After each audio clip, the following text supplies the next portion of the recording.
ਸਤਿਨਾਮ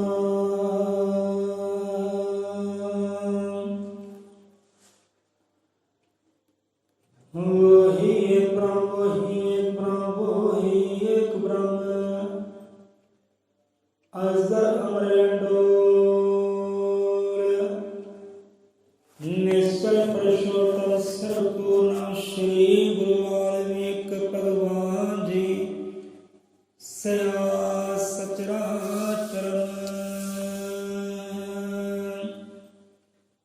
ਸਤਿਨਾਮ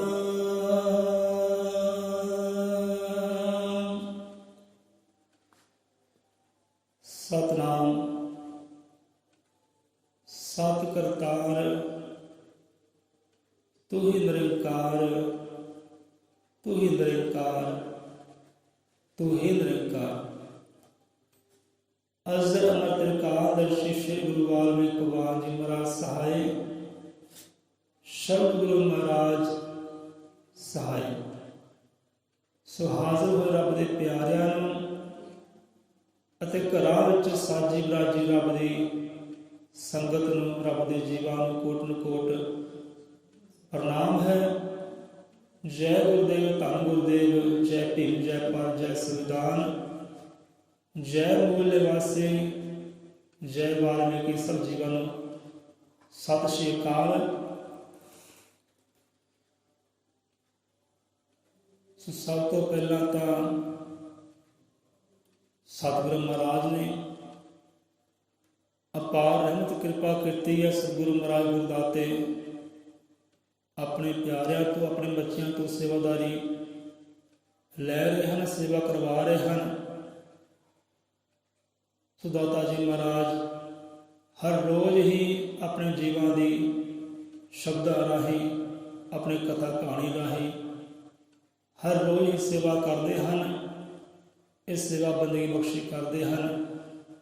ਸੋ ਲੱਖ ਸ਼ੁਕਰਾਨੇ ਆ ਸਤਿਗੁਰਾਂ ਦੇ, ਪਰਮ ਪਿਤਾ ਪਰਮਾਤਮਾ ਦੇ, ਜੋ ਅੰਮ੍ਰਿਤ ਵੇਲੇ ਆਪਣੇ ਜੀਵਾਂ ਨੂੰ, ਆਪਣੇ ਪਿਆਰਿਆਂ ਨੂੰ ਆਪ ਹੀ ਜਗਾਉਣਾ ਕਰ ਲੈਂਦੇ ਨੇ।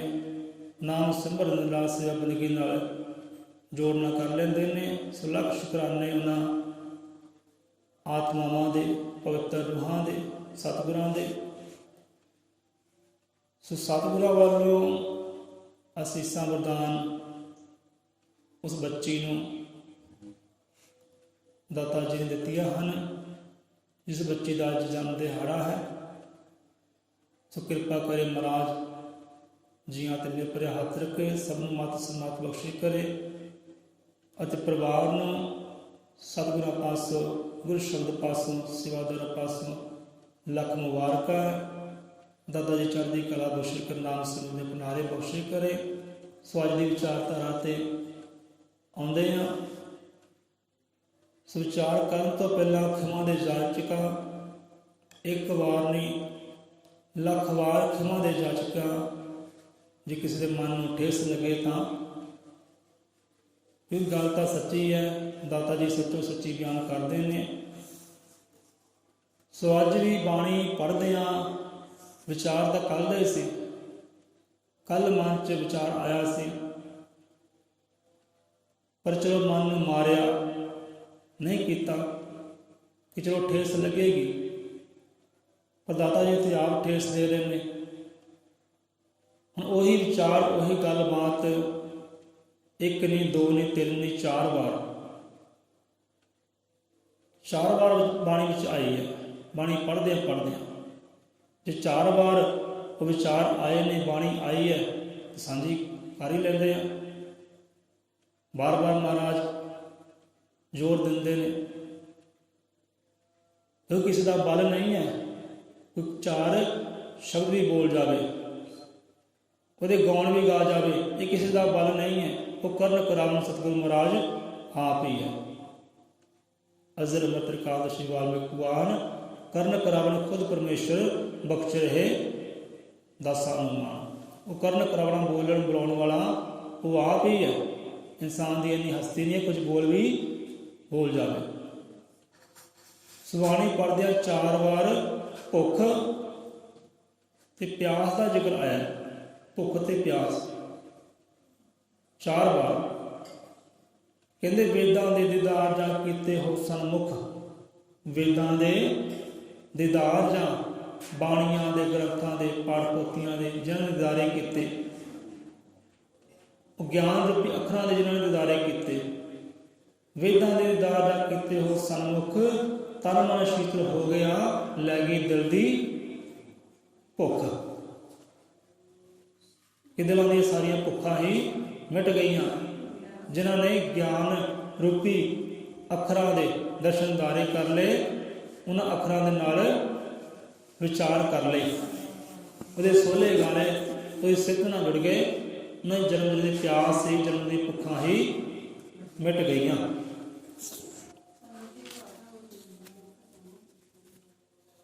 ਹੁਣ ਦੇਖੋ ਵਿਚਾਰ ਬਣਦੀ ਹੈ। ਕਹਿੰਦੇ ਘਰਾਂ ਦੇ ਮੁੱਖ ਚੜ੍ਹਦੇ ਪਾਸੇ ਵੱਲ ਹੋਣੇ ਚਾਹੀਦੇ ਨੇ। ਬਾਣੀ ਵਿੱਚ ਇਹ ਗੱਲ ਆਉਂਦੀ ਹੈ ਕਿ ਚੜ੍ਹਦੇ ਪਾਸੇ ਮੁੱਖ ਹੋਵੇ ਤੇ ਜ਼ਿੰਦਗੀ ਦਾ ਉੱਤਮ ਸ਼ਿੰਗਾਰ ਹੈ, ਜੀਵਨ ਦਾ ਸ਼ਿੰਗਾਰ ਹੈ। ਘਰ ਦਾ ਮੁੱਖ ਚੜ੍ਹਦੇ ਪਾਸੇ ਵੱਲ ਹੋਵੇ, ਜਿੱਧਰ ਸੂਰਜ ਚੜ੍ਹਦਾ ਹੈ ਉਧਰ ਘਰ ਦਾ ਮੁੱਖ ਹੋਵੇ ਤੇ ਜ਼ਿੰਦਗੀ ਦਾ ਸ਼ਿੰਗਾਰ ਹੈ, ਜੀਵਨ ਹੀ ਸਵਰਗ ਹੈ। ਹੁਣ ਚੜ੍ਹਦੇ ਪਾਸੇ ਘਰਾਂ ਦੇ ਕਰ ਲਏ ਮੁੱਖ, ਘਰਾਂ ਦੇ ਮੁੱਖ ਚੜ੍ਹਦੇ ਪਾਸੇ ਵੱਲ ਕਰ ਲਏ, ਕੀ ਗੱਲ ਹਿਰਦੇ ਅੰਦਰ ਚਾਨਣ ਆ ਜਾਏਗਾ?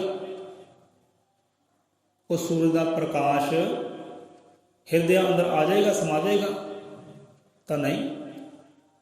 ਚੜ੍ਹਦੇ ਪਾਸੇ ਵੱਲ ਮੁੱਖ ਕਰ ਲੈਣਾ ਘਰਾਂ ਦੇ, ਜਾਂ ਚੜ੍ਹਦੇ ਪਾਸੇ ਵੱਲ ਆਪ ਮੁੱਖ ਕਰ ਲੈਣੇ, ਇੱਦਾਂ ਸੂਰਜ ਦਾ ਗਿਆਨ ਜਿਹੜਾ, ਸੂਰਜ ਦਾ ਪ੍ਰਕਾਸ਼ ਹਿਰਦੇ ਅੰਦਰ ਨਹੀਂ ਆਉਂਦਾ। ਉਹਦੇ ਵਾਸਤੇ ਕਾਰਜ ਮਹਾਰਾਜ ਕੁਝ ਹੋਰ ਹੀ ਦੱਸਦੇ ਆ ਕਿ ਚੜ੍ਹਦੇ ਪਾਸੇ ਘਰਾਂ ਵੱਲ ਮੁੱਖ ਕਰ ਲੈਣੇ, ਇੱਦਾਂ ਚਾਨਣ ਨਹੀਂ ਆਉਂਦਾ। ਬੰਦਾ ਸੂਰਜ ਚੜ੍ਹਦਿਆਂ ਹੋਇਆ ਵੀ ਅਗਿਆਨਤਾ ਦੇ ਹਨੇਰੇ ਵਿੱਚ ਫਸਿਆ ਰਹਿੰਦਾ ਹੈ। ਉਹਦੀ ਨਾ ਤਾਂ ਭੁੱਖ ਜਾਂਦੀ ਹੈ, ਨਾ ਤਾਂ ਪਿਆਸ ਜਾਂਦੀ ਹੈ। ਸੋ ਭੁੱਖ ਮਿਟਾਉਣੀ ਹੈ, ਪਿਆਸ ਮਿਟਾਉਣੀ ਹੈ, ਉਹਦੇ ਵਾਸਤੇ ਜੁਗਤੀ ਢੰਗ ਤਰੀਕਾ ਮਹਾਰਾਜ ਹੋਰ ਹੀ ਦੱਸਦੇ ਆ। ਕਿੱਦਾਂ ਤੁਸੀਂ ਉਹ ਸੂਰਜ ਵਾਲੇ ਪ੍ਰਕਾਸ਼ ਨੂੰ ਅੰਦਰੋਂ ਉਜਾਗਰ ਕਰ ਸਕਦੇ ਆ, ਆਪਣੇ ਅੰਦਰਲੇ ਗਿਆਨ ਦੇ ਸੂਰਜ ਨੂੰ ਕਿੱਦਾਂ ਪ੍ਰਗਟ ਕਰ ਸਕਦੇ ਹਾਂ, ਉਹ ਤਾਂ ਮਹਾਰਾਜ ਜੁਗਤੀ ਢੰਗ ਤਰੀਕਾ ਹੋਰ ਹੀ ਦੱਸਦੇ। ਸੋ ਆਪਾਂ ਪਹਿਲਾਂ ਵਿਚਾਰ ਕੀਤੇ ਸਨ ਕਿ ਇਨਸਾਨ ਦੀ ਆਪਣੀ ਭੁੱਖ ਪਿਆਸ ਦੀ ਗੱਲ ਹੈ। ਉਹਨੂੰ ਭੁੱਖ ਹੋਵੇ ਤਾਂ ਭੋਜਨ ਮੰਗੇਗਾ, ਇਨਸਾਨ ਨੂੰ ਪਿਆਸ ਹੋਵੇ ਤਾਂ ਪਾਣੀ ਮੰਗੇਗਾ। ਹੁਣ ਇਹ ਤਾਂ ਸੰਸਾਰੀ ਭੁੱਖ ਪਿਆਸ ਹੈ। ਇੱਕ ਕਰਤਾਰੀ ਵੀ ਹੁੰਦੀ ਹੈ ਕਿ ਉਹਦੇ ਪ੍ਰੇਮ ਦੀ ਭੁੱਖ ਹੋਵੇ, ਉਹਦੇ ਇਸ਼ਕ ਦੀ ਭੁੱਖ ਹੋਵੇ, ਉਹਦੇ ਗਿਆਨ, ਉਹਦੀ ਬਾਣੀ ਦੀ ਭੁੱਖ ਹੋਵੇ। ਸੋ ਇੱਥੇ ਵੀ ਗੱਲ ਉਹੀ ਆਈ, ਵੇਦਾਂ ਦੇ ਪ੍ਰਕਾਸ਼ ਦੀ ਗੱਲ ਆਈ ਹੈ। ਜੋ ਵੇਦਾਂ ਦੇ ਸਨਮੁਖ ਹੋਏ ਹੈ, ਉਹਨਾਂ ਦੇ ਤਨ ਵੀ ਰੋਸ਼ਨ ਹੋ ਗਏ ਹੈ, ਮਨ ਵੀ ਰੋਸ਼ਨ ਹੋ ਗਏ, ਤੇ ਜਨਮ ਜਨਮ ਦੀ ਭੁੱਖ ਵੀ ਮਿਟ ਗਈ ਹੈ। ਜਿਨ੍ਹਾਂ ਨੇ ਅਖਰੀ ਗਿਆਨ ਦੇ ਨਾਲ, ਉਹ ਗਿਆਨ ਰੂਪੀ ਸੂਰਜ ਦੇ ਨਾਲ ਵਿਚਾਰ ਕਰ ਲਏ, ਦਰਸ਼ਨਦਾਰੇ ਕਰ ਲਏ, ਉਹਦੀ ਸਿਫਤ ਵਡਾਈ ਦੇ ਨਾਲ ਜੁੜ ਬੈਠੇ, ਜਿਹੜੇ ਉਹਨਾਂ ਦੀ ਜਨਮ ਦੀ ਭੁੱਖ ਵੀ ਗਈ ਤੇ ਪਿਆਸ ਵੀ ਗਈ, ਤਨ ਮਨ ਹੀ ਰੋਸ਼ਨ ਹੋ ਗਏ। ਸੋ ਗੱਲ ਸਾਰੀ ਭੁੱਖ ਪਿਆਸ ਦੀ ਹੈ। ਹੁਣ ਦੇਖੋ, ਜਦੋਂ ਇੱਕ ਸਪੀਕਰ ਦਾ ਮੁੱਖ ਜਿਹੜਾ ਲਹਿੰਦੇ ਵੱਲ ਹੈ, ਜਿੱਦਾਂ ਸਾਡਾ ਘਰ ਹੈ ਉਧਰ ਹੈ, ਜਿੱਦਾਂ ਸਾਡੀ ਗਲੀ ਹੈ ਉਧਰ ਇੱਕ ਸਪੀਕਰ ਦਾ ਮੁੱਖ ਹੈ। ਹੁਣ ਜਿਹੜੀ ਗਲੀ ਵਿੱਚ ਆਪਾਂ ਰਹਿੰਦੇ ਹਾਂ, ਇਸ ਸਾਈਡ ਦਾ ਸਪੀਕਰ ਬੰਦ ਹੋ ਜਾਵੇ ਤਾਂ ਰੱਬ ਦੇ ਪਿਆਰੇ ਸਾਨੂੰ ਉਸ ਵੇਲੇ ਗੱਲਾਂ ਬਾਤਾਂ ਕਰਦੇ ਨੇ ਕਿ ਭਾਈ ਅੱਜ ਆਵਾਜ਼ ਨਹੀਂ ਆਈ, ਅੱਜ ਸਪੀਕਰ ਨਹੀਂ ਵੱਜਿਆ। ਉਹ ਸਿਹਤ ਠੀਕ ਹੈ, ਤੰਦਰੁਸਤ ਹੋ, ਚੱਕਰ ਅੱਜ ਕੀ ਬਣਿਆ, ਅੱਜ ਸਪੀਕਰ ਦੀ ਆਵਾਜ਼ ਨਹੀਂ ਆਈ। ਮਨ 'ਚ ਚਿੰਤਾ ਪਰੇਸ਼ਾਨੀ ਹੋ ਜਾਂਦੀ ਹੈ, ਉਹ ਭੁੱਖ ਜਾਗ ਪੈਂਦੀ ਹੈ, ਪਿਆਸ ਜਾਗ ਪੈਂਦੀ ਹੈ। ਅੱਜ ਤ੍ਰੇ ਨਹੀਂ ਬੁਝੀ, ਅੱਜ ਪਿਆਸ ਨਹੀਂ ਬੁਝੀ, ਅੱਜ ਭੁੱਖ ਲੱਗੀ ਹੋਈ ਹੈ, ਕਿਉਂਕਿ ਗੁਰੂ ਘਰ ਦੀ ਬਾਣੀ ਦੇ ਉਹ ਸ਼ਲੋਕ ਨਹੀਂ ਕੰਨਾਂ 'ਚ ਪਏ, ਉਹਦੇ ਨਾਲ ਭੁੱਖਾ ਜਾਂਦੀ ਹੈ, ਪਿਆਸ ਜਾਂਦੀ ਹੈ। ਕੁਝ ਤਾਂ ਰੱਬ ਦੇ ਇਹੋ ਜਿਹੇ ਪਿਆਰੇ ਨੇ, ਉਹ ਕਹਿੰਦੇ ਜਿਹੜੇ ਦੋ ਸਪੀਕਰ ਗੁਰੂ ਘਰ ਦੇ ਨਾ, ਉਹ ਦੋਨਾਂ ਸਪੀਕਰਾਂ ਦੇ ਮੁੱਖ ਸਾਡੇ ਘਰ ਦੇ ਵੱਲ ਨੂੰ ਕਰ ਦਿਓ ਭਾਈ, ਅਸੀਂ ਸੁਣਨਾ ਚਾਹੁੰਦੇ ਹਾਂ ਬਾਣੀ, ਸਾਨੂੰ ਭੁੱਖ ਹੈ, ਸਾਨੂੰ ਪਿਆਸ ਹੈ। ਜਿਹਨੂੰ ਹੁੰਦੀ ਹੈ ਭੁੱਖ, ਜਿਹਨੂੰ ਹੁੰਦੀ ਹੈ ਪਿਆਸ, ਉਹ ਮੰਗਦਾ ਹੈ ਕਿ ਭਾਈ ਸਾਨੂੰ ਦਿਓ। ਹੁਣ ਸਾਨੂੰ ਨਹੀਂ ਪਤਾ ਚੜ੍ਹਦੇ ਪਾਸੇ ਵੱਲ ਜਿਹੜਾ ਸਪੀਕਰ ਦਾ ਮੁੱਖ ਹੈ ਨਾ, ਇੱਕ ਸਪੀਕਰ ਦਾ ਮੁੱਖ ਚੜ੍ਹਦੇ ਪਾਸੇ ਵੱਲ ਹੈ, ਉੱਧਰਲੇ ਘਰ ਵੀ ਵਸਦੇ ਆ, ਉੱਧਰ ਜੀਅ ਵੀ ਵਸਦੇ ਆ। ਹੁਣ ਸਾਨੂੰ ਨਹੀਂ ਪਤਾ ਕਿੰਨੇ ਦਿਨਾਂ ਤੋਂ ਸਪੀਕਰ ਬੰਦ ਹੈ। ਉਹ ਤਾਂ ਕੱਲ੍ਹ ਹੀ ਅਸੀਂ ਅਨੁਭਵ ਕੀਤਾ, ਮਹਿਸੂਸ ਕੀਤਾ, ਬਾਹਰ ਜਾ ਕੇ ਦੇਖਿਆ ਕਿ ਆਵਾਜ਼ ਨਹੀਂ ਆ ਰਹੀ, ਜਾਂਚ ਪੜਤਾਲ ਕੀਤੀ, ਸਪੀਕਰ ਬੰਦ ਹੈ। ਪਰ ਚੜ੍ਹਦੇ ਪਾਸੇ ਵੱਲ ਜਿਹੜੇ ਘਰ ਹੈ ਨਾ, ਜਿਹੜੇ ਜੀਅ ਵਸਦੇ ਆ ਰੱਬ ਦੇ, ਉਹ ਇਸ ਤੱਕ ਪਹੁੰਚੇ ਨਹੀਂ। ਭਾਈ ਸਾਡੀ ਸਾਈਡ ਦਾ ਸਪੀਕਰ ਬੰਦ ਹੈ, ਕਿਉਂ ਨਹੀਂ ਚੱਲਦਾ? ਉਹ ਬਾਣੀ ਦੇ ਸਲੋਕ ਸਾਡੇ ਕੰਨਾਂ ਵਿੱਚ ਨਹੀਂ ਪੈਂਦੇ, ਉਹ ਰੱਬ ਦੀ ਵਡਿਆਈ ਸਿਫਤ ਸਲਾਹ ਸਾਡੇ ਕੰਨਾਂ ਵਿੱਚ ਨਹੀਂ ਪੈਂਦੀ। ਉਹ ਕਿਉਂ ਨਹੀਂ ਇਸ ਤੱਕ ਪਹੁੰਚੇ? ਕਿਉਂਕਿ ਉਹਨਾਂ ਲੋਕਾਂ ਨੂੰ ਨਾ ਤਾਂ ਭੁੱਖ ਹੈ, ਨਾ ਤਾਂ ਪਿਆਸ ਹੈ। ਜੇ ਪਿਆਸ ਹੁੰਦੀ, ਭੁੱਖ ਹੁੰਦੀ, ਇੱਥੇ ਤੱਕ ਪਹੁੰਚਦੇ, ਸੁਨੇਹਾ ਭੇਜਦੇ, ਭਾਈ ਸਾਡੀ ਸਾਈਡ ਦਾ ਸਪੀਕਰ ਬੰਦ ਹੈ, ਚਾਲੂ ਕਰੋ। ਕਿਹੜੀ ਵਿਪਤਾ ਹੈ, ਚਾਲੂ ਕਰੋ। ਇੱਥੋਂ ਮਹਿਸੂਸ ਹੋ ਜਾਂਦਾ ਹੈ ਕਿ ਕਿਹਨਾਂ ਜੀਵਾਂ ਨੂੰ ਭੁੱਖ ਹੈ ਤੇ ਕਿਹਨਾਂ ਜੀਵਾਂ ਨੂੰ ਪਿਆਸ ਹੈ। ਸੋ ਬਾਕੀ ਦਾ ਮਰਜ਼ੀ ਭਾਈ ਆਪਣੀ ਆਪਣੀ। ਕਿਹਨੇ ਗੁਰੂ ਘਰ ਆਉਣਾ ਹੈ, ਬਾਣੀ ਦੀ ਹਜ਼ੂਰੀ ਵਿੱਚ ਆਉਣਾ ਹੈ, ਕਿਹਨੇ ਬੜੀ ਮਹਿਮਾ ਦੇ ਨਾਲ ਜੁੜਨਾ ਹੈ। ਜਿਹਨੇ ਜੁੜਨਾ ਹੈ ਉਹਨੂੰ ਦਾਤਾ ਆਪ ਹੀ ਜੋੜ ਲੈਂਦਾ। ਕੋਈ ਧੱਕੇਸ਼ਾਹੀ ਨਹੀਂ ਹੈ, ਕੋਈ ਧੱਕੇਸ਼ਾਹੀ ਨਹੀਂ ਹੈ। ਪਰ ਫਿਰ ਵੀ ਇਹ ਭੁੱਖ ਪਿਆਸ ਹਰ ਇੱਕ ਨੂੰ ਹੋਵੇ, ਹਰ ਇੱਕ ਨੂੰ ਭੁੱਖ ਪਿਆਸ ਹੋਣੀ ਚਾਹੀਦੀ ਹੈ ਬਾਣੀ ਦੇ ਵਿਚਾਰ ਦੀ, ਉਹ ਸ਼ਬਦ ਗਿਆਨ ਦੀ। ਕਿਉਂਕਿ ਇਹੀ ਗਿਆਨ ਨੇ ਸਾਡੇ ਅੰਦਰ ਪ੍ਰਕਾਸ਼ ਕਰਨਾ ਹੈ। ਇਹ ਅਖਰੀ ਗਿਆਨ ਨੇ ਹੀ, ਸ਼ਬਦ ਗਿਆਨ ਨੇ ਸਾਡੇ ਅੰਦਰ ਦੀ ਜੋਤ ਨੂੰ ਜਗਾਉਣਾ ਕਰਨਾ ਹੈ। ਇਹਦੀ ਭੁੱਖ ਪਿਆਸ ਹੋਵੇ। ਨਹੀਂ ਤਾਂ ਚੜ੍ਹਦੇ ਪਾਸੇ ਵੱਲ ਮੁੱਖ ਕਰ ਲੈਣੇ ਘਰਾਂ ਨੂੰ, ਇੱਦਾਂ ਪ੍ਰਕਾਸ਼ ਨਹੀਂ ਹੁੰਦੇ, ਰੌਸ਼ਨੀਆਂ ਅੰਤਰ ਹਿਰਦੇ ਵਿੱਚ ਨਹੀਂ ਹੁੰਦੀਆਂ। ਸੋ ਅੱਜ ਦੇ ਵਿਚਾਰ ਤੇ ਆ ਜਾਂਦੇ ਆ। ਹੁਣ ਵਿਚਾਰ ਕਰਦੇ ਆ, ਸਮਾਂ ਕਿੰਨਾ ਲਈਏ, ਅੱਧਾ ਘੰਟਾ ਲਈਏ ਜਾਂ ਘੰਟਾ ਲਈਏ, ਇਹ ਤੁਸੀਂ ਦੱਸ ਦਿਓ। ਇਹ ਵਿਚਾਰ ਤਾਂ ਜਿੰਨਾ ਲੰਬਾ ਕਰ ਲਾਂਗੇ ਲੰਬਾ ਜਾਏਗਾ, ਜਿੰਨਾ ਛੋਟਾ ਕਰਾਂਗੇ ਛੋਟਾ ਵੀ ਜਾ ਸਕਦਾ ਹੈ। ਸੋ ਇੱਥੇ ਵਿਚਾਰ ਹੈ ਅੱਜ ਦਾ ਕਿ ਬੰਦਾ ਕਿੱਦਾਂ ਸਿੱਧਾਂ ਨੂੰ ਪ੍ਰਾਪਤ ਕਰੇ, ਕਿੱਦਾਂ ਵਡਿਆਈਆਂ ਨੂੰ ਪ੍ਰਾਪਤ ਕਰੇ, ਕਿੱਦਾਂ ਸੁੱਖ ਨੂੰ ਪ੍ਰਾਪਤ ਕਰੇ, ਆਨੰਦ ਨੂੰ ਪ੍ਰਾਪਤ ਕਰੇ। ਕੀ ਮਹਿਲ ਮਾੜੀਆਂ ਬਣਾਉਣ ਦੇ ਨਾਲ, ਸੋਹਣੇ ਘਰ ਬਣਾਉਣ ਦੇ ਨਾਲ, ਚਲੋ ਦਾਤਾ ਜੀ ਬਖਸ਼ੇ, ਹਰ ਇੱਕ ਨੂੰ ਸੁੰਦਰ ਛੱਤ ਬਖਸ਼ੇ, ਮਕਾਨ ਬਖਸ਼ੇ, ਜ਼ਮੀਨਾਂ ਬਖਸ਼ੇ, ਇਹ ਸੁੱਖ ਵੀ ਬਖਸ਼ਿਸ਼ ਕਰੇ ਦਾਤਾ ਸਭ ਜੀਵਾਂ ਨੂੰ।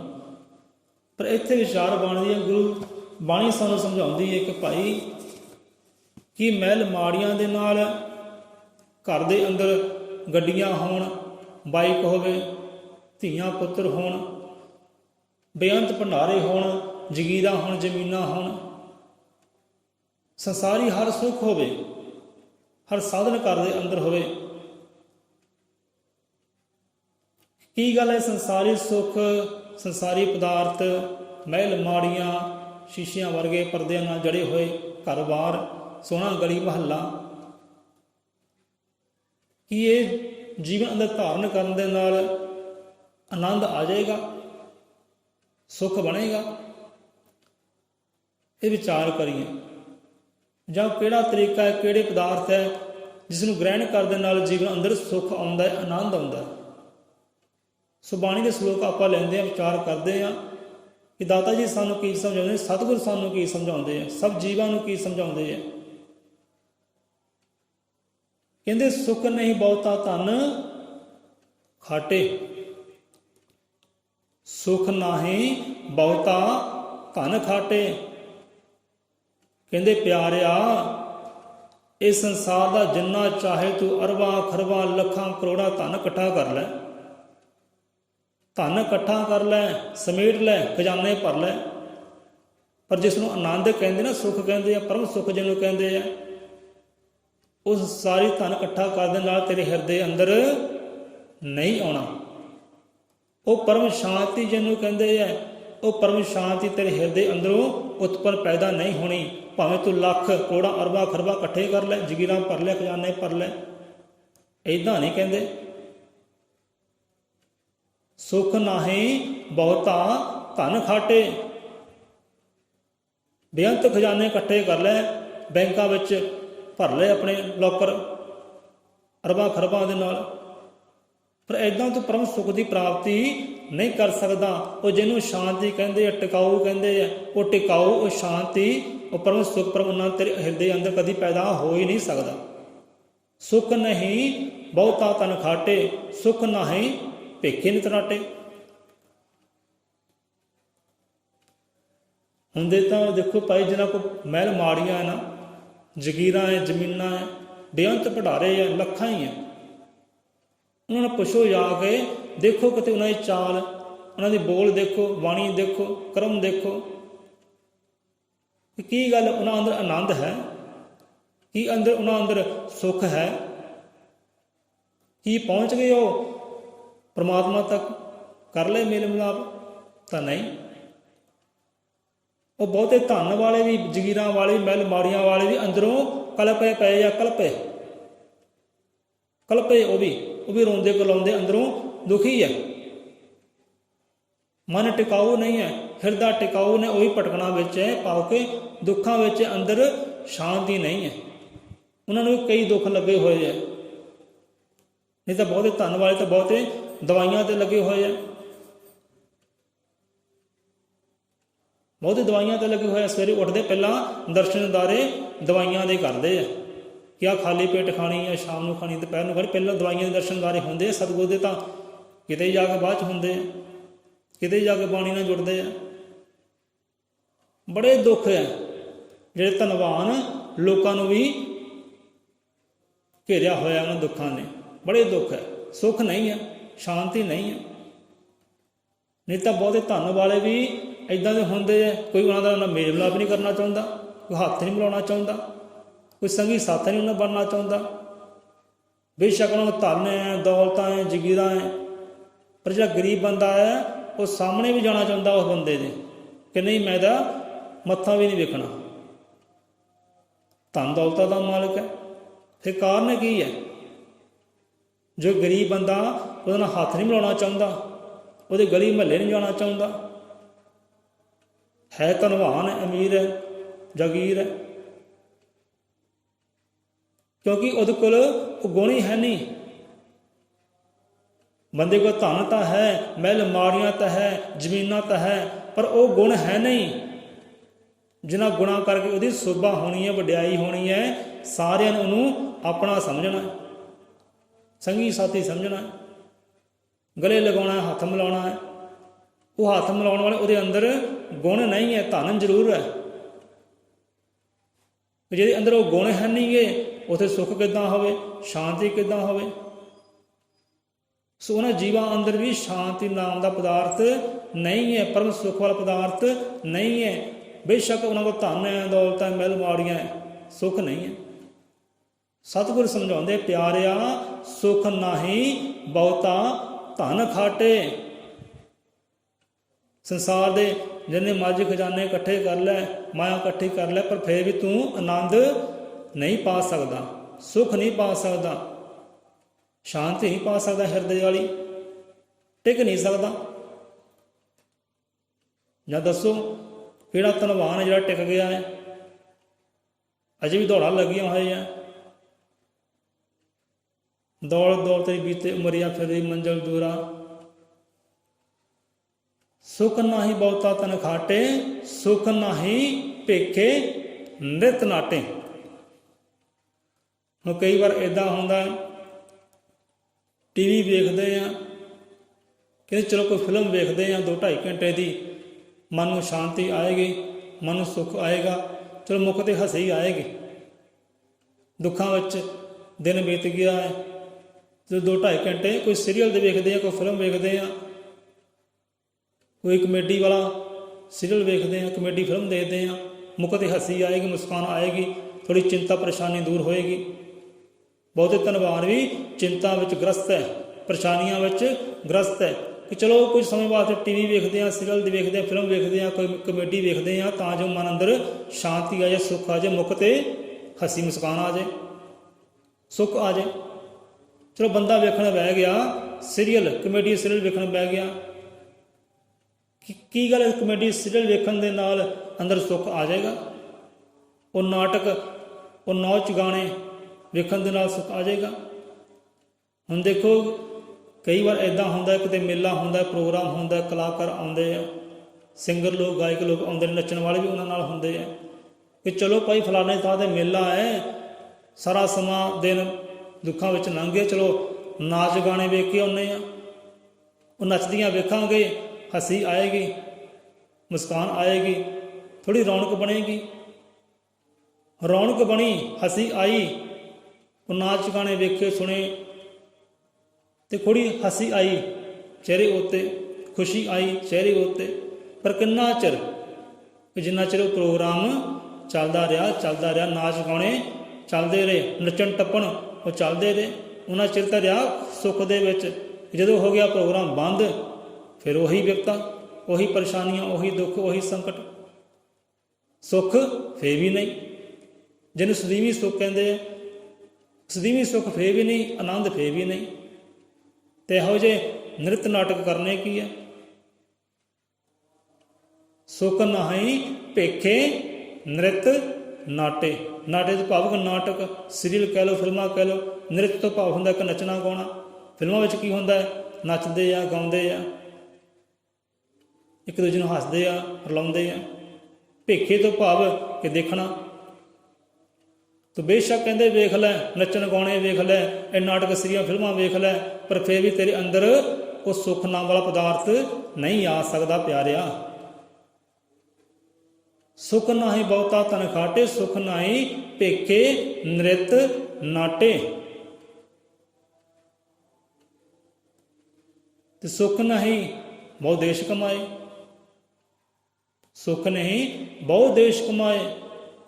ਕਿ ਪਿਆਰਿਆ ਤੂੰ ਸਾਰੇ ਦੇਸ਼ਾਂ ਦੀ ਯਾਤਰਾ ਕਰ ਲੈ, ਸਾਰੇ ਦੇਸ਼ਾਂ ਦਾ ਰਾਜਾ ਮਹਾਰਾਜਾ ਬਣ ਲੈ। ਅੱਜ ਦੁਬਈ, ਕੱਲ੍ਹ ਨੂੰ ਇੰਗਲੈਂਡ, ਪਰਸੋਂ ਨੂੰ ਅਮੈਰੀਕਾ, ਫਿਰ ਇੱਦਾਂ ਹੀ ਚੱਲ। ਮਹੀਨਾ ਇੱਕ ਦੇਸ਼ ਵਿੱਚ ਰਹਿ, ਮਹੀਨਾ ਇੱਕ ਦੇਸ਼ ਵਿੱਚ ਰਹਿ। ਤੂੰ ਸਾਰੇ ਦੇਸ਼ਾਂ ਦੀ ਯਾਤਰਾ ਕਰ ਲੈ, ਸਾਰੇ ਦੇਸ਼ਾਂ ਦਾ ਰਾਜਾ ਮਹਾਰਾਜਾ ਬਣ ਜਾ। ਜਿਵੇਂ ਪ੍ਰਧਾਨ ਮੰਤਰੀ ਹੈ, ਉਹਦੀ ਆਪਣੀ ਮਰਜ਼ੀ ਹੈ, ਜਦੋਂ ਮਰਜ਼ੀ ਅਮਰੀਕਾ ਚਲੇ ਜਾਏ, ਜਦੋਂ ਮਰਜ਼ੀ ਇੰਗਲੈਂਡ ਚਲੇ ਜਾਏ, ਜਦੋਂ ਮਰਜ਼ੀ ਲੰਡਨ ਚਲਾ ਜਾਏ। ਜਦੋਂ ਵੀ ਉਹ ਚਿੱਤ ਕਰਦਾ ਹੈ ਉਹ ਦੇਸ਼ਾਂ ਦੀ ਯਾਤਰਾ ਕਰਨ ਚਲ ਜਾਂਦਾ ਹੈ। ਪਰ ਦੇਸ਼ਾਂ ਦਾ ਰਾਜਾ ਬਣਨ ਦੇ ਨਾਲ, ਦੇਸ਼ਾਂ ਦੀ ਯਾਤਰਾ ਕਰਨ ਦੇ ਨਾਲ ਕੀ ਸੁੱਖ ਆ ਜਾਏਗਾ? ਹਵਾਈ ਜਹਾਜ਼ ਸੈਰ ਕਰਨ ਦੇ ਨਾਲ ਸੁੱਖ ਆ ਜਾਏਗਾ? ਤੇ ਕਹਿੰਦੇ ਪਿਆਰਿਆ ਨਹੀਂ, ਦੇਸ਼ਾਂ ਦਾ ਰਾਜਾ ਬਣ ਜਾਏ, ਸਾਰੇ ਦੇਸ਼ਾਂ ਦੀ ਯਾਤਰਾ ਕਰ ਲੈ, ਵਿਚਰਨਾ ਕਰ ਲੈ, ਪਰ ਇੱਦਾਂ ਵੀ ਤੇਰੇ ਅੰਦਰ ਸੁੱਖ ਨਹੀਂ ਆਉਣ ਵਾਲਾ। ਨਹੀਂ ਤਾਂ ਪੁੱਛ ਜੋ ਉਹਨਾਂ ਨੂੰ ਜਿਹੜੇ ਅਮਰੀਕਾ ਵਿੱਚ ਵਸਨੀਕ ਹੈ, ਜੋ ਇੰਗਲੈਂਡ ਦੇ ਵਿੱਚ, ਲੰਡਨ ਵਿੱਚ ਵਸਨੀਕ ਹੈ, ਜੋ ਦੁਬਈ ਵਿੱਚ ਵਸਨੀਕ ਹੈ, ਉਹਨਾਂ ਪੁੱਛੋ ਜਾ ਕੇ ਕਿ ਭਾਈ ਤੇਰੇ ਅੰਦਰ ਆਨੰਦ ਹੈ, ਤੇਰੇ ਅੰਦਰ ਸੁੱਖ ਹੈ? ਤਾਂ ਸਾਰੀ ਕਥਾ ਕਹਾਣੀ ਮਿਲ ਜਾਣੀ ਹੈ ਕਿ ਹਾਂ ਵੀ ਸੁੱਖ ਨਹੀਂ ਹੈ। ਧਨ ਦੌਲਤ ਦਾ ਜ਼ਰੂਰ ਹੈ, ਪਰ ਜਿਹਨੂੰ ਪਰਮ ਸੁੱਖ ਕਹਿੰਦੇ, ਪਰਮ ਸ਼ਾਂਤੀ ਜਿਹਨੂੰ ਕਹਿੰਦੇ, ਉਹ ਸ਼ਾਂਤੀ ਨਹੀਂ ਹੈ। ਉਹ ਸ਼ਾਂਤੀ ਕਿੱਦਾਂ ਆਵੇ? ਸੋ ਉਹਦੇ ਵਾਸਤੇ ਮਹਾਰਾਜ ਦੱਸਦੇ ਆ ਗੁਣ। ਹੁਣ ਦੇਖੋ, ਜੇ ਕੱਖਾਂ ਦੀ ਕੁੱਲੀ ਵਿੱਚ ਬੈਠਾ ਹੈ, ਉਹਦੇ ਅੰਦਰ ਆ ਗੁਣ, ਤਾਂ ਉਹ ਸੁੱਖ ਵਿੱਚ, ਆਨੰਦ ਵਿੱਚ ਹੈ। ਜੇ ਬੰਦਾ ਬੈਠਾ ਮਹਿਲ ਮਾੜੀਆਂ ਵਿੱਚ, ਜੇ ਉਹਦੇ ਅੰਦਰ ਗੁਣ ਨਹੀਂ ਹੈ ਤਾਂ ਸੁੱਖ ਨਹੀਂ ਹੈ, ਸ਼ਾਂਤੀ ਨਹੀਂ ਹੈ। ਜੇ ਕੱਖਾਂ ਦੀ ਕੁੱਲੀ ਵਿੱਚ ਬੈਠਾ ਹੈ, ਗੁਣ ਨਹੀਂ ਹੈ, ਤਾਂ ਉੱਥੇ ਵੀ ਸੁੱਖ ਸ਼ਾਂਤੀ ਨਹੀਂ ਹੈ। ਪਰ ਕਿੱਦਾਂ ਸੁੱਖ ਆਵੇ, ਕਿੱਦਾਂ ਸ਼ਾਂਤੀ ਆਵੇ? ਸੁਖ ਨਹੀਂ ਬਹੁ ਦੇਸ਼ ਕਮਾਏ, ਸਰਬ ਸੁੱਖਾਂ ਹਰ ਹਰ ਗੁਣ ਗਾਏ। ਉਚਾਰਨ ਕਰਦੇ ਆ, ਸੁਖ ਨਹੀਂ ਬਹੁਤਾ ਤਨ ਖਾਟੇ, ਸੁਖ ਨਹੀਂ ਪੇਖੇ ਨਿਤ ਨਾਟੇ, ਸੁਖ ਨਹੀਂ ਬਹੁ ਦੇਸ਼ ਕਮਾਏ, ਸਰਬ ਸੁੱਖਾਂ ਹਰ ਹਰ ਗੁਣ ਗਾਏ। ਕਿ ਪਿਆਰਿਆ ਉਹ ਹਰੀ ਦੇ ਜਿਹੜਾ ਹਰ ਵਿੱਚ ਰਮਿਆ ਹੋਇਆ ਹੈ, ਹਰ ਵਿੱਚ ਜਿਹੜਾ ਵਿਰਾਜਮਾਨ ਹੈ, ਕਣ ਕਣ ਵਿੱਚ ਜਿਹੜਾ ਵਿਰਾਜਮਾਨ ਹੈ, ਉਹ ਹਰੀ ਪਰਮਾਤਮਾ ਗੁਣ ਗਾ, ਉਹਦੀ ਸਿਫਤ ਗਾ, ਉਹਦੀ ਵਡਿਆਈ ਗਾ। ਉਹਦੀ ਵਡਿਆਈ ਵਿੱਚ, ਸਿਫਤ ਵਿੱਚ ਹੀ ਸਾਰੇ ਹੀ ਸੁੱਖ ਹੈ, ਸਾਰੇ ਆਨੰਦ ਹੈ, ਸਰਬ ਸੁੱਖਾਂ। ਇਹ ਸਾਰੇ ਸੁੱਖ ਪਿਆਰਿਆ ਉਹ ਹਰੀ ਪਰਮਾਤਮਾ ਦੀ ਸਿਫਤ ਗਾਉਣ ਦੇ ਵਿੱਚ ਹੈ, ਉਹਦੀ ਵਡਿਆਈ ਗਾਉਣ ਦੇ ਵਿੱਚ ਹੈ। ਉਹਦੀ ਸਿਫਤ ਗਾਏਗਾ, ਵਡਿਆਈ ਗਾਏਗਾ, ਸੋਭਾ ਗਾਏਗਾ, ਜੁੜੇਗਾ ਉਹਦੇ ਨਾਲ, ਤੇਰਾ ਦੁੱਖ ਵੀ ਸੁੱਖ ਬਣ ਸਕਦਾ ਹੈ, ਦੁੱਖ ਵਿੱਚੋਂ ਵੀ ਸੁੱਖ ਪਾ ਸਕਦਾ ਹੈ ਤੂੰ। ਇਹ ਆਪਣੇ ਅੰਦਰ ਗੁਣ ਲੈ ਕੇ ਆ, ਇਹ ਗੁਣ ਹੈ। ਇਹ ਗੁਣ ਦੱਸਦੇ ਨੇ ਸਤਿਗੁਰੂ ਮਹਾਰਾਜ ਕਿ ਪਿਆਰਿਆ ਇਹ ਗੁਣ ਨੂੰ ਆਪਣੇ ਅੰਦਰ ਪ੍ਰਗਟ ਕਰ। ਜੇ ਸਰਬ ਸੁੱਖ ਚਾਹੁੰਦਾ ਹੈ ਤਾਂ ਧਨ ਦੇ ਨਾਲ ਸੁੱਖ ਨਹੀਂ ਆਉਣਾ, ਇਹ ਨਾਟਕ ਸੀਰੀਅਲ ਵੇਖਣ ਦੇ ਨਾਲ ਸੁੱਖ ਨਹੀਂ ਆਉਣਾ, ਦੇਸ਼ਾਂ ਦੀ ਯਾਤਰਾ ਕਰਨ ਦੇ ਨਾਲ, ਰਾਜਾ ਬਣਨ ਦੇ ਨਾਲ ਸੁੱਖ ਨਹੀਂ ਆਉਣਾ। ਸਰਬ ਸੁੱਖ ਉਹਦੇ ਗੁਣ ਗਾਉਣ ਦੇ ਵਿੱਚ ਹੈ। ਜਾਂ ਜਿਹੜੇ ਗੁਣ ਪ੍ਰਮਾਤਮਾ ਦੇ ਕੋਲ ਹੈ, ਜਿਹੜੇ ਗੁਣ ਮੇਰੇ ਸਤਿਗੁਰ ਦੇ ਕੋਲ ਹੈ, ਉਹ ਗੁਣਾਂ ਨੂੰ ਪ੍ਰਗਟ ਕਰ, ਫਿਰ ਤੇਰੇ ਅੰਦਰ ਆਨੰਦ ਆ ਸਕਦਾ ਹੈ, ਸੁੱਖ ਆ ਸਕਦਾ ਹੈ, ਸਭ ਸੁੱਖਾਂ ਦਾ ਤੂੰ ਮਾਲਕ ਬਣ ਸਕਦਾ ਹੈ। ਸੋ ਆਪਾਂ ਕੀ ਮੰਗਦੇ ਹਾਂ? ਵਾਲਮੀਕ ਗੁਣ ਕੀਜੋ ਸਾਰ, ਬਿਨਾ ਗੁਣ ਈਸ਼ਵਰ ਦਰ ਤੋ ਹਾਰ। ਕਿ ਪਿਆਰਿਆ ਇਹ ਗੁਣ ਲੈ ਕੇ ਆ, ਕਿਉਂਕਿ ਬੰਦੇ ਦੀ ਕਦਰ ਹੁੰਦੀ ਹੈ, ਸੋਭਾ ਹੁੰਦੀ ਹੈ ਗੁਣਾਂ ਕਰਕੇ। ਬਹੁਤਾ ਧਨ ਹੋਵੇ ਤਾਂ ਬੰਦੇ ਦੀ ਕਦਰ ਨਹੀਂ ਹੁੰਦੀ, ਕੋਈ ਨਾਮ ਹੀ ਨਹੀਂ ਜਾਣਦਾ, ਕੋਈ ਲਾਗੇ ਨਹੀਂ ਲੱਗਦਾ। ਭਾਈ ਮੈਂ ਕੀ ਕਰਨਾ? ਧਨਵਾਨ ਨੂੰ ਧਨਵਾਨ ਹੋਏਗਾ ਆਪਣੇ ਘਰ, ਅਮੀਰ ਹੋਏਗਾ ਆਪਣੇ ਘਰ। ਪਰ ਜੇ ਅੰਦਰ ਉਹਦੇ ਅੰਦਰ ਗੁਣ ਹੋਵੇ, ਰਹਿਬਰਾਂ ਵਾਲੇ, ਸੰਤਾਂ ਵਾਲੇ, ਭਗਤਾਂ ਵਾਲੇ, ਪ੍ਰਮਾਤਮਾ ਵਾਲੇ ਪ੍ਰੇਮ ਹੋਵੇ, ਕਰਨਾ ਹੋਵੇ, ਇਸ਼ਕ ਮੁਹੱਬਤ ਹੋਵੇ, ਇੱਕ ਨਜ਼ਰ ਨਾਲ ਸਭ ਨੂੰ ਵੇਖਦਾ ਹੋਵੇ, ਤਾਂ ਫਿਰ ਉਹਦੀ ਸੋਭਾ ਹੁੰਦੀ ਹੈ, ਵਡਿਆਈ ਹੁੰਦੀ ਹੈ, ਕਿਉਂਕਿ ਉਹਦੇ ਅੰਦਰ ਗੁਣ ਹੈ। ਗੁਣਾ ਕਰਕੇ ਸੋਭਾ ਹੁੰਦੀ ਹੈ, ਗੁਣਾ ਕਰਕੇ ਵਡਿਆਈ ਹੁੰਦੀ ਹੈ, ਤੇ ਗੁਣਾ ਕਰਕੇ ਹੀ ਪਰਮ ਸੁੱਖ ਪਰਮ ਆਨੰਦ ਨੂੰ ਮਾਣਿਆ ਜਾ ਸਕਦਾ ਹੈ। ਸੋ ਵਾਲਮੀਕ ਗੁਣ ਕੀਜੋ ਸਾਰ। ਕਿ ਦਾਤਾ ਜੀ, ਹੇ ਪ੍ਰਮਾਤਮਾ ਜੀ, ਹੇ ਗੁਣਕਾਰੀ, ਹੇ ਗੁਣਾਂ ਦੇ ਸਾਗਰ, ਮੈਨੂੰ ਗੁਣ ਦਿਓ, ਮੈਨੂੰ ਇਹ ਗੁਣ ਦਿਓ ਜਿਹਨਾਂ ਗੁਣਾਂ ਨੂੰ ਕਮਾ ਕੇ ਮੈਂ ਸਰਬ ਸੁੱਖਾਂ ਦਾ ਮਾਲਕ ਬਣ ਸਕਾਂ। ਬਿਨਾਂ ਗੁਣ ਈਸ਼ਵਰ ਦਾਤੋ ਹਾਰ। ਕਿ ਜਿਨ੍ਹਾਂ ਕੋਲੋਂ ਪ੍ਰਮਾਤਮਾ ਵਾਲੇ ਸਤਿਗੁਰਾਂ ਵਾਲੇ ਗੁਣ ਨਹੀਂ ਨਾ ਹੁੰਦੇ, ਉਹ ਹਾਰ ਕੇ ਹੀ ਜਾਂਦੇ ਆ। ਉਹ ਦੁੱਖਾਂ ਵਿੱਚ ਰਹਿੰਦੇ, ਕਸ਼ਟਾਂ ਵਿੱਚ ਰਹਿੰਦੇ, ਮੁਸੀਬਤਾਂ ਵਿੱਚ ਰਹਿੰਦੇ, ਪਰ ਸ਼ਾਂਤੀ ਉਹਨਾਂ ਦੇ ਹਿਰਦੇ ਅੰਦਰ ਨਹੀਂ ਆਉਂਦੀ। ਬਿਨਾਂ ਗੁਣ ਈਸ਼ਵਰ ਦਰ ਤੋ ਹਾਰ। ਜਿਨ੍ਹਾਂ ਕੋਲ ਗੁਣ ਨਹੀਂ ਨਾ ਹੁੰਦੇ, ਉਹ ਈਸ਼ਵਰ ਦੇ ਦਰਗਾਹ ਤੋਂ ਵੀ ਧੱਕੇ ਜਾਂਦੇ ਆ, ਧਰਕਾਰੇ ਜਾਂਦੇ ਆ, ਉੱਥੇ ਵੀ ਉਹ ਕਬੂਲ ਨਹੀਂ ਹੁੰਦੇ। ਸੋ ਇੱਥੇ ਧਨ ਦੌਲਤਾਂ ਦੀ ਸਿਫਤ ਨਹੀਂ ਹੈ, ਧਨ ਦੌਲਤਾਂ ਦੀ ਵਡਿਆਈ ਨਹੀਂ ਹੈ। ਵਡਿਆਈ ਉਹ ਸੰਤਾਂ ਰਹਿਬਰਾਂ ਵਾਲੇ ਗੁਣਾਂ ਦੀ ਹੈ। ਜਿਹੜੇ ਗੁਣ ਪ੍ਰਮਾਤਮਾ ਕੋਲ ਹੈ, ਸਤਿਗੁਰ ਕੋਲ ਜਿਹੜਾ ਗੁਣ ਹੈ ਨਾ, ਉਹ ਗੁਣਾਂ ਨੂੰ ਧਾਰਨ ਕਰੀਏ। ਸਰਬ ਸੁੱਖਾਂ ਹਰ ਹਰ ਗੁਣ ਗਾਏ। ਜਿਹੜਾ ਹਰ ਵਿੱਚ ਰਮਿਆ ਹੋਇਆ ਨਾ, ਉਹਦੇ ਗੁਣਾਂ ਨੂੰ ਗਾਉਣਾ ਕਰ, ਉਹਦੀ ਸਿਫਤਾਂ ਵਡਿਆਈਆਂ ਗਾਉਣਾ ਕਰ। ਹੁਣ ਕਿਹੜੇ ਗੁਣ ਬੰਦੇ ਨੇ ਬਖਸ਼ੇ ਹੈ, ਉਹ ਸਾਰੇ ਗੁਣਾਂ ਦਾ ਜ਼ਿਕਰ ਬਾਣੀ ਦੱਸਦੀ ਹੈ ਕਿ ਕਿਹੜੇ ਕਿਹੜੇ ਗੁਣ ਬੰਦੇ ਨੇ ਬਖਸ਼ੇ ਕੀਤੇ ਹੈ। ਪਰ ਸੁੱਤੇ ਹੋਏ ਆ ਪਿਆਰਿਓ, ਗੁਣ ਸੁੱਤੇ ਹੋਏ ਜਗਾਵੇ ਕਿੱਦਾਂ? ਸਤਿਗੁਰ ਜਗਾਵੇਗਾ।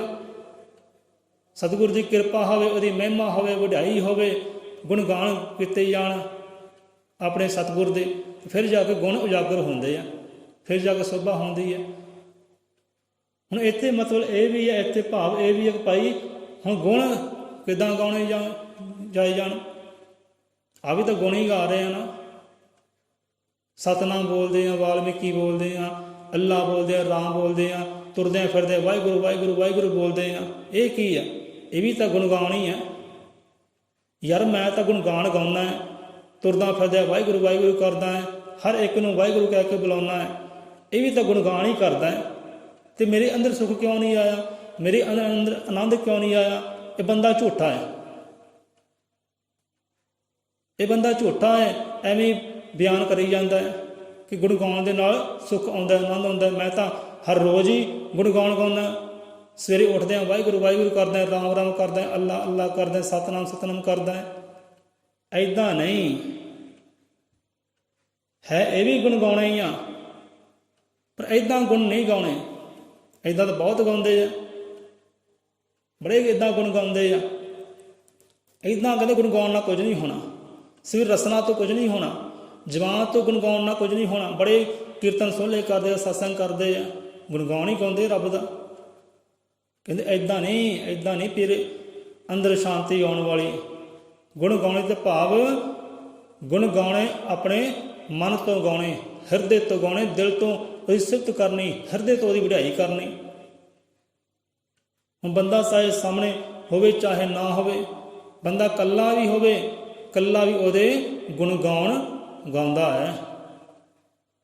ਜਿਹੜਾ ਉਹਦੇ ਨਾਲ ਜੁੜਿਆ ਹੈ, ਇਸ ਸਿਫਤ ਦੇ ਨਾਲ, ਸਲਾਹ ਦੇ ਨਾਲ, ਸ਼ਬਦ ਦੇ ਨਾਲ ਜਿਹੜਾ ਜੁੜਿਆ ਨਾ, ਉਹ ਇਕੱਲਾ ਬੈਠਾ ਵੀ, ਆਪਣੇ ਇਕੱਲੇ ਕੋਨੇ ਵਿੱਚ ਬੈਠਾ ਵੀ ਉਹਦੇ ਗੁਣਗਾਨ ਸਿਫਤਾਂ ਗਾਉਂਦਾ ਰਹਿੰਦਾ। ਪਰਮਾਤਮਾ ਤੇਰਾ ਸ਼ੁਕਰ ਹੈ, ਬੜਾ ਗੁਣਕਾਰੀ ਹੈ ਤੂੰ, ਬੜਾ ਮੀਨਾਕਾਰੀ ਹੈ ਤੂੰ, ਬੜਾ ਕਲਾਕਾਰ ਹੈ ਤੂੰ, ਤੇਰੀਆਂ ਕਿਆ ਸਿਫਤਾਂ, ਕਿਆ ਬਾਤਾਂ। ਉਹ ਇਕੱਲਾ ਬੈਠਾ ਵੀ ਗੱਲਾਂ ਕਰਦਾ ਰਹਿੰਦਾ, ਇਕੱਲਾ ਬੈਠਾ ਵੀ ਆਪਣੇ ਖਸਮ ਦੇ, ਆਪਣੇ ਰੱਬ ਦੇ ਗੁਣਗਾਨ ਗਾਉਂਦਾ ਰਹਿੰਦਾ ਕਿ ਤੇਰੀਆਂ ਸਿਫਤਾਂ ਦਾ ਤਾਂ ਤੇਰੀ ਵਡਿਆਈ ਹੈ। ਕਿਉਂਕਿ ਉਹ ਕਰਦਾ ਹੈ ਮਨ ਤੋਂ, ਹਿਰਦੇ ਤੋਂ, ਦਿਲ ਤੋਂ, ਸੁੱਤਿਆਂ ਬੈਠਾ ਉਹ ਬੜੇ ਗੁਣਗਾਨ ਕਰਦਾ ਰਹਿੰਦਾ, ਜੁੜਿਆ ਰਹਿੰਦਾ। ਸੋ ਗੁਣਗਾਨ ਗਾਉਣੇ ਰਸਨਾ ਤੋਂ ਨਹੀਂ, ਰਸਨਾ ਤੋਂ ਵਾਹਿਗੁਰੂ ਵਾਹਿਗੁਰੂ ਨਹੀਂ ਕਰਨਾ, ਰਾਮ ਰਾਮ ਨਹੀਂ ਕਰਨਾ, ਅੱਲਾ ਅੱਲਾ ਨਹੀਂ ਕਰਨਾ। ਜੇ ਕਰਨਾ ਹੈ ਤਾਂ ਮਨ ਤੋਂ ਕਰਨਾ ਹੈ। ਮਨ ਤੋਂ ਕਰੇਗਾ, ਹਿਰਦੇ ਤੋਂ ਕਰੇਗਾ ਤਾਂ ਅੰਦਰ ਸੁੱਖ ਆ ਸਕਦਾ। ਬਾਹਰ ਭਾਵੇਂ ਲੱਖਾਂ ਹੀ ਦੁੱਖ ਆਉਣ, ਦੁੱਖਾਂ ਵਿੱਚ ਸੁੱਖ ਦੀ ਪ੍ਰਾਪਤੀ ਕਰ ਸਕਦਾ ਹੈ। ਸੋ ਮਨ ਤੋਂ ਗੁਣਗਾਨ ਕੀਤੇ ਹੋਵੇ ਤਾਂ ਉਹ ਕਰਮਾਂ ਵਿੱਚ ਆਉਂਦੇ ਆ। ਬੰਦਾ ਕਰਮ ਕਰਦਾ ਹੈ ਨਾ, ਕਰਮਾਂ ਵਿੱਚ ਵੀ ਸਤਿਗੁਰ ਹਾਜ਼ਰ ਹੁੰਦਾ ਹੈ, ਉਹ ਪਰਮਾਤਮਾ ਹਾਜ਼ਰ ਹੁੰਦਾ ਹੈ। ਉਹ ਕਰਮ ਵੀ ਨੇਕੀਆਂ ਵਾਲੇ ਹੁੰਦੇ ਨੇ, ਫਿਰ ਬਦੀਆਂ ਬੁਰਾਈਆਂ ਉੱਥੇ ਨਹੀਂ ਹੁੰਦੀਆਂ। ਨਹੀਂ ਤਾਂ ਬਹੁਤ ਲੋਕ ਹੈ, ਕਰਦੇ ਤਾਂ ਸਤਸੰਗ ਹੀ ਹੈ, ਕਰਦੇ ਤਾਂ ਕੀਰਤਨ ਹੈ, ਕਰਦੇ ਤਾਂ ਵਾਹਿਗੁਰੂ ਵਾਹਿਗੁਰੂ ਹੈ, ਪਰ ਬਦੀਆਂ ਬੁਰਾਈਆਂ ਉਹ ਤੋਂ ਵੀ ਜ਼ਿਆਦਾ ਕਰਦੇ ਆ। ਈਰਖਾ ਨਫ਼ਰਤ ਉਹ ਤੋਂ ਵੀ ਜ਼ਿਆਦਾ ਲੋਕਾਂ ਦੇ ਨਾਲ ਕਰਦੇ ਆ। ਤੇ ਜਿੱਥੇ ਈਰਖਾ ਹੋਵੇ, ਬਦੀਆਂ ਬੁਰਾਈਆਂ ਹੋਣ, ਉੱਥੇ ਕਿੱਦਾਂ ਸ਼ਾਂਤੀ ਆ ਜਾਏ, ਕਿੱਦਾਂ ਸੁੱਖ ਆ ਜਾਏ, ਨਹੀਂ ਆ ਸਕਦਾ। ਸੋ ਹਿਰਦੇ ਤੋਂ ਮਹਾਰਾਜ ਦੱਸਦੇ ਗੁਣ ਗਾਉਣੇ ਨਾ, ਹਿਰਦੇ ਤੋਂ ਗਾ ਪਿਆਰਿਆ। ਪਹਿਲਾਂ ਹਿਰਦੇ ਵਿੱਚ ਵਸਾਉਣਾ ਕਰ ਉਹਦੇ ਗੁਣਾਂ ਨੂੰ, ਹਿਰਦੇ ਵਿੱਚ ਗੁਣਾਂ ਵਸਾਉਣਾ ਕਰੇ। ਇਕੱਲਾ ਬੈਠਾ ਵੀ ਗੱਲਾਂ ਬਾਤਾਂ ਕਰੇਗਾ ਹਵਾਵਾਂ ਦੇ ਨਾਲ, ਉਹ ਰੱਬ ਦੇ ਨਾਲ। ਸੋ ਇਹੋ ਜਿਹੀ ਭਾਵਨਾ ਬਣ ਜਾਏ। ਸੋ ਹਿਰਦੇ ਵਿੱਚ ਤੋਂ ਗੁਣ ਗਾਣ ਗਾਵਾਂਗੇ ਤੇ ਹਿਰਦੇ ਤੋਂ ਗੁਣ ਗਾਏ ਕਰਮਾਂ ਵਿੱਚ ਆਉਣਗੇ। ਕਰਮਾਂ ਵਿੱਚ ਵੀ ਸਤਿਗੁਰੂ ਪਰਮਾਤਮਾ ਹੋਵੇਗਾ। ਕੋਈ ਕਰਮ ਵੀ ਵਧੀਕੀਆਂ ਵਾਲਾ, ਝਗੜਿਆਂ ਵਾਲਾ ਨਹੀਂ ਹੋਵੇਗਾ। ਕਰਮਾਂ ਵਿੱਚ ਵੀ ਸਤਿਗੁਰ ਹੋਵੇਗਾ ਤੇ ਫਿਰ ਸ਼ਬਦਾਂ ਵਿੱਚ ਵੀ ਸਤਿਗੁਰ ਹੋਵੇਗਾ। ਸ਼ਬਦਾਂ ਵਿੱਚ ਵੀ ਉਹਦੇ ਗੁਣਗਾਨ ਹੋਣਗੇ।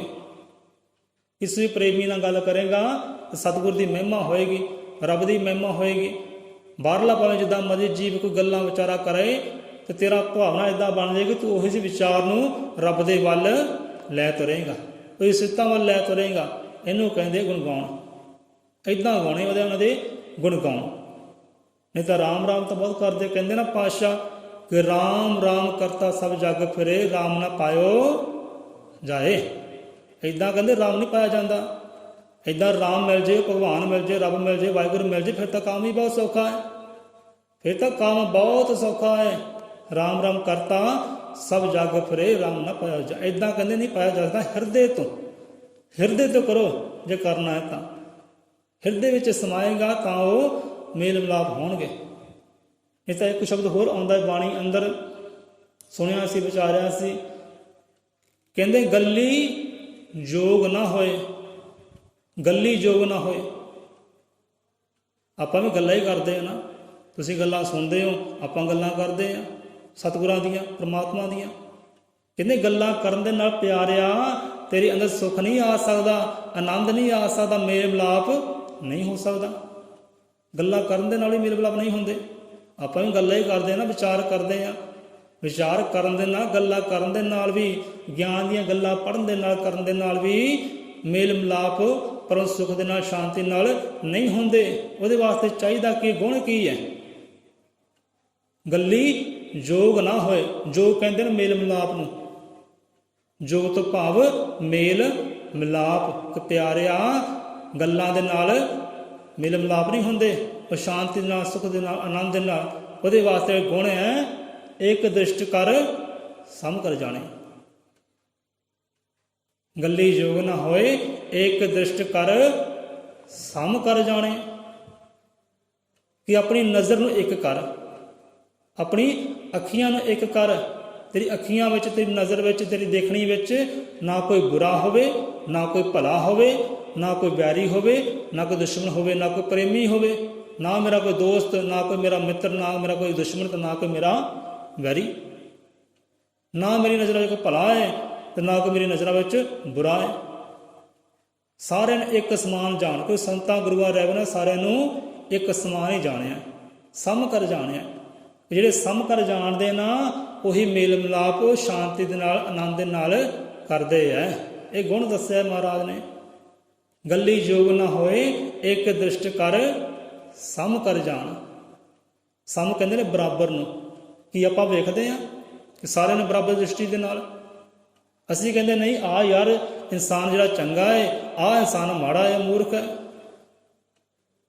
ਸਮ ਥੋੜ੍ਹੀ ਹੋ ਗਏ ਇੱਥੇ, ਨਾ ਕੋਈ ਮੂਰਖ ਨਾ ਕੋਈ ਸਿਆਣਾ, ਵਰਤੇ ਸਭ ਤੇਰੇ ਭਾਣਾ। ਇੱਦਾਂ ਕਹਿ ਸਕਦੇ ਹਾਂ ਕਿ ਜਿੱਦਾਂ ਗੁਰੂਆਂ ਨੇ ਕਿਹਾ ਕਿ ਨਹੀਂ ਪਾਤਸ਼ਾਹ ਜੀ, ਪ੍ਰਮਾਤਮਾ ਜੀ, ਉਹ ਇੱਥੇ ਨਾ ਤਾਂ ਕੋਈ ਬਹੁਤਾ ਸਿਆਣਾ ਹੈ ਤੇ ਨਾ ਕੋਈ ਬਹੁਤਾ ਮੂਰਖ ਹੈ, ਇਹ ਤੇਰੀ ਭਾਣਾ ਹੈ, ਤੇਰੀ ਰਜਾ ਹੈ, ਜਿੱਦਾਂ ਤੂੰ ਚਲਾਉਣਾ ਹੈ ਉੱਦਾਂ ਹੀ ਜੀਵ ਚੱਲਦੇ ਆ। ਜਿੰਨੀ ਕੁ ਤੂੰ ਮਤ ਬਖਸ਼ਿਸ਼ ਕਰਦਾ ਹੈ ਉਨੀ ਕੁ ਵਰਤਦੇ ਆ। ਇੱਥੇ ਨਾ ਕੋਈ ਮੂਰਖ ਹੈ ਨਾ ਕੋਈ ਸਿਆਣਾ ਹੈ। ਇਹ ਗੁਰੂਆਂ ਨੇ ਕਹਿਣਾ ਕੀਤਾ, ਇਹ ਗੁਣ ਹੈ। ਸਾਰਿਆਂ ਨੂੰ ਸਮਝ ਜਾਣੋ, ਇੱਕ ਦ੍ਰਿਸ਼ਟੀ ਨਾਲ ਵੇਖਣਾ ਕਰੋ।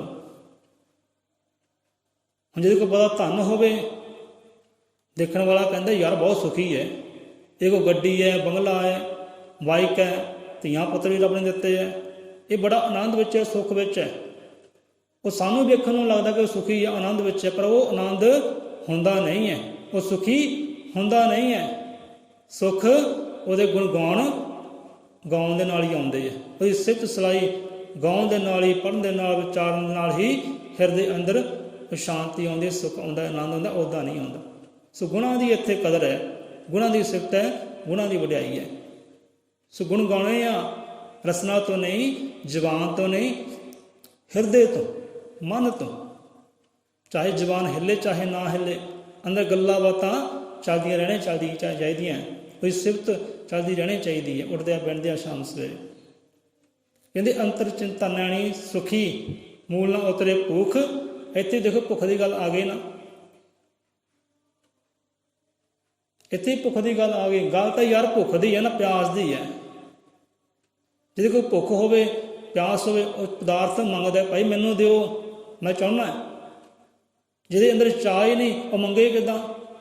ਉਹ ਕਿਉਂ ਕਹਿੰਦਾ ਮੈਂ ਤਾਂ ਪਹਿਲਾਂ ਹੀ ਗਿਆਨੀ ਵਿਗਿਆਨੀ ਹੈ, ਮੈਂ ਕੀ ਇਹ ਗਿਆਨ ਨੂੰ ਕਰਨਾ, ਮੈਂ ਗੁਣਾਂ ਨੂੰ ਕੀ ਕਰਨਾ, ਮੇਰੇ ਤੋਂ ਪਹਿਲਾਂ ਹੀ ਬਹੁਤ ਗੁਣ ਹੈ। ਸੋ ਅੰਤਰ ਚਿੰਤਾ ਨੈਣੀ ਸੁਖੀ, ਮੂਲ ਨਾ ਉਤਰੇ ਭੂਖ। ਨਾਨਕ ਸੱਚੇ ਨਾਮ ਬਿਨ ਕਿਸੇ ਨਾਲ ਲੱਥੋ ਦੁੱਖ। ਸਾਨੂੰ ਲੱਗਦਾ ਹੈ ਕਿ ਫਲਾਣਾ ਬੰਦਾ ਬੜਾ ਸੁਖੀ ਹੈ, ਆਨੰਦ ਵਿੱਚ ਹੈ, ਪਰ ਉਹਦੇ ਅੰਦਰ ਹੀ ਪਿਆਰ ਹੈ, ਕਿਤੇ ਨਾ ਕਿਤੇ ਚਿੰਤਾ ਹੈ, ਪਰੇਸ਼ਾਨੀਆਂ ਹੈ, ਉਹਦੇ ਅੰਦਰ ਵੀ ਭਟਕਣਾ ਲੱਗੀ ਹੋਈ ਹੈ। ਉਹ ਵੀ ਸੁਖੀ ਨਹੀਂ ਹੈ, ਉਹ ਆਨੰਦ ਨਹੀਂ ਹੈ। ਬਾਹਰੋਂ ਭਾਵੇਂ ਦਿਖਾਵਾ ਜ਼ਰੂਰ ਹੈ, ਪਰ ਅੰਦਰੋਂ ਉਹ ਸੁਖੀ ਨਹੀਂ, ਅੰਦਰੋਂ ਵੀ ਚਿੰਤਾ ਵਿੱਚ ਘਿਰਿਆ ਹੋਇਆ ਹੈ। ਅੰਤਰ ਚਿੰਤਾ ਨਹੀਂ ਸੁਖੀ। ਜਿੱਥੇ ਚਿੰਤਾ ਹੋਵੇ ਉੱਥੇ ਤਾਂ ਹਰ ਵੇਲੇ ਚਿਖਾ ਬਲਦੀ ਰਹਿੰਦੀ ਹੈ, ਹਰ ਵੇਲੇ ਅੱਗ ਬਲਦੀ ਰਹਿੰਦੀ ਹੈ, ਬੰਦਾ ਪਲ ਪਲ ਮਰਦਾ ਹੈ। ਸੋ ਅੰਤਰ ਚਿੰਤਾ ਨੈਣੀ ਸੁਖੀ, ਮੂਲ ਨਾ ਉਤਰੇ ਭੂਖ। ਇੱਦਾਂ ਪਿਆਰਿਆ ਭੁੱਖਾਂ ਨਹੀਂ ਉਤਰਦੀਆਂ, ਇੱਦਾਂ ਨਹੀਂ ਭੁੱਖਾਂ ਉਤਰਦੀਆਂ, ਬਣੀਆਂ ਰਹਿੰਦੀਆਂ। ਸੋ ਨਾਨਕ ਸੱਚੇ ਨਾਮ ਬਿਨ, ਇੱਕ ਨਾਮ ਹੀ ਸੱਚਾ ਹੈ, ਉਹ ਸੱਚ ਅਕਾਲ ਹੈ। ਉਹਦੇ ਨਾਮ ਤੋਂ ਬਿਨਾਂ, ਉਹਦੀ ਵਡਿਆਈ ਤੋਂ ਬਿਨਾਂ, ਉਹਦੇ ਨਾਲ ਮੇਲ ਮਿਲਾਪ ਕਰਨ ਤੋਂ ਬਿਨਾਂ, ਉਹਦੇ ਗੁਣਾਂ ਤੋਂ ਬਿਨਾਂ ਇਹ ਦੁੱਖ ਕਦੇ ਵੀ ਪਿੱਛੋਂ ਲੱਥਣ ਵਾਲਾ ਨਹੀਂ ਹੈ। ਨਾਨਕ ਸੱਚੇ ਨਾਮ ਬਿਨ ਕਿਸੇ ਨਾਲ ਤੋਂ ਭੂਖ। ਜਿਹੜੇ ਉਹਦੇ ਨਾਮ ਦੀ ਕਮਾਈ ਕਰਦੇ ਆ ਨਾ, ਨਾਮ ਦੇ ਗੁਣ ਗਾਉਣ ਗਾਉਂਦੇ ਆ, ਉਹ ਤਾਂ ਦੁੱਖਾਂ ਵਿੱਚ ਵੀ ਸੁੱਖ ਲੱਭ ਲੈਂਦੇ ਆ। ਹੁਣ ਦੁੱਖਾਂ ਵਿੱਚ ਸੁੱਖ ਕਿੱਦਾਂ ਲੱਭ ਸਕਦੇ ਆ? ਤੁਸੀਂ ਕਹੋਗੇ ਇਹ ਤਾਂ ਗੱਲ ਹੀ ਬੜੀ ਵਿਚਿੱਤਰ ਜਿਹੀ ਹੈ, ਬੜੀ ਅਨੋਖੀ ਜਿਹੀ ਗੱਲਬਾਤ ਹੈ। ਹੁਣ ਦੁੱਖ ਹੈ, ਬੰਦਾ ਦਰਦ ਵਿੱਚ ਕਲਪ ਰਿਹਾ ਹੈ, ਰੋਂਦਾ ਕਰਲਾਉਂਦਾ ਹੈ। ਹੁਣ ਜਿਹੜਾ ਰੋਂਦਾ ਕਰਲਾਉਂਦਾ ਕਲਪ ਰਿਹਾ ਹੈ ਦੁੱਖਾਂ ਵਿੱਚ, ਉਹ ਹੁਣ ਸੁੱਖ ਕਿੱਦਾਂ ਲੱਭੇ? ਆਪਣੇ ਦੁੱਖ ਵਿੱਚੋਂ, ਦਰਦ ਵਿੱਚੋਂ ਸੁੱਖ ਕਿੱਦਾਂ ਲੱਭੇ? ਸੋ ਇਹ ਵਿਚਾਰ ਆਪਾਂ ਕੱਲ ਕਰ ਲਾਂਗੇ। ਸੋ ਇੰਨੇ ਕੀ ਹਾਜ਼ਰ ਕਰੋ ਦਰ ਪ੍ਰਵਾਨ। ਸੋ 7 ਵੱਜ ਗਏ ਹੈ, ਤੁਸੀਂ ਕੰਮ ਕਰ ਕਰਨੇ, ਅਸੀਂ ਕੰਮ ਕਰ ਕਰਨੇ ਜਾ ਕੇ। ਸੋ ਇੰਨੀ ਕੀ ਹਾਜ਼ਰੀਆਂ ਮੇਰੇ ਸਤਿਗੁਰੂ ਸੱਚਖੰਡ ਲੇਖੇ ਲਾਉਣ। ਇੰਨੀ ਕੀ ਸੇਵਾ ਬੰਦਗੀ ਸਤਿਗੁਰਾਂ ਨੇ ਬਖਸ਼ੀ ਹੈ। ਸੋ ਜਿੰਨੀ ਕੀ ਬਖਸ਼ੀ ਸੇਵਾ ਦਾ ਤੁਹਾਨੂੰ, ਕਿਉਂਕਿ ਸਤਿਗੁਰੂ ਸੇਵਾ ਕਰ ਰਹੇ ਆ, ਆਪਾਂ ਕੁਝ ਨਹੀਂ ਕਰ ਰਹੇ। ਇੱਥੇ ਗੁਰੂ ਮਹਾਰਾਜ ਹੀ ਸੇਵਾ ਕਰ ਰਿਹਾ ਹੈ, ਇਨਸਾਨੀਅਤ ਦੀ, ਸਮਾਜ ਦੀ। ਸੰਬੰਧਾ ਇਹ ਸਮਝੇ, ਆਪਾਂ ਕੁਝ ਨਹੀਂ ਕਰ ਰਹੇ, ਸਤਿਗੁਰੂ ਸੇਵਾ ਕਰ ਰਿਹਾ, ਉਹੀ ਕਰਵਾ ਰਿਹਾ। ਹੁਣ ਦੁੱਖ ਵਿੱਚ ਸੁੱਖ ਕਿੱਦਾਂ ਲੱਭੇ? ਜਿਵੇਂ ਉਦਾਹਰਨ ਦਿੰਦੇ ਸੌਖੀ ਜੀ, ਜਿਵੇਂ ਘੋਰ ਹਨੇਰਾ ਸੀ। ਪਹਿਲਾਂ ਦੇਖੋ ਸਵੇਰ ਹੋਈ ਹੈ, ਪਹਿਲਾਂ ਘੋਰ ਹਨੇਰਾ ਸੀ, ਜਿਹੜਾ ਪ੍ਰਕਾਸ਼ ਸੀ ਉਹ ਕਿੱਥੇ ਸੀ? ਜਦੋਂ ਘੋਰ ਹਨੇਰਾ ਸੀ, ਇਹ ਪ੍ਰਕਾਸ਼, ਇਹ ਰੋਸ਼ਨੀ ਉਦੋਂ ਕਿੱਥੇ ਸੀ? ਕਿਹੜੇ ਕੋਨੇ 'ਚ ਲੁਕਿਆ ਹੋਇਆ, ਛੁਪਿਆ ਹੋਇਆ ਸੀ? ਤਾਂ ਲੁਕਿਆ ਕਿਤੇ ਨਹੀਂ ਸੀ, ਛੁਪਿਆ ਕਿਤੇ ਨਹੀਂ ਸੀ, ਉਹ ਹਨੇਰੇ ਦੇ ਵਿੱਚ ਹੀ ਸੀ। ਉਹ ਹਨੇਰੇ ਦੇ ਵਿੱਚ ਹੀ ਪ੍ਰਕਾਸ਼ ਛੁਪਿਆ ਹੋਇਆ ਸੀ। ਹੌਲੀ ਹੌਲੀ ਅੰਧੇਰੇ ਨੇ ਆਪਣਾ ਸਮਾਂ ਚੱਲਿਆ ਅਤੇ ਹੌਲੀ ਹੌਲੀ ਹਨੇਰੇ ਵਿੱਚੋਂ ਹੀ ਪ੍ਰਕਾਸ਼ ਫਿਰ ਉਤਪੰਨ ਹੋਇਆ ਹੈ, ਫਿਰ ਖੜਾ ਹੋ ਗਿਆ ਹੈ। ਉਹ ਵੀ ਹਨੇਰੇ ਵਿੱਚ ਹੀ ਹੈ, ਹਨੇਰੇ ਤੋਂ ਦੂਰ ਨਹੀਂ ਹੈ। ਜੋ ਬੋਲੇ 100 न पै अजर मत कालदर्शी। सृष्टि करता वाल्मीकि दयावान जी की।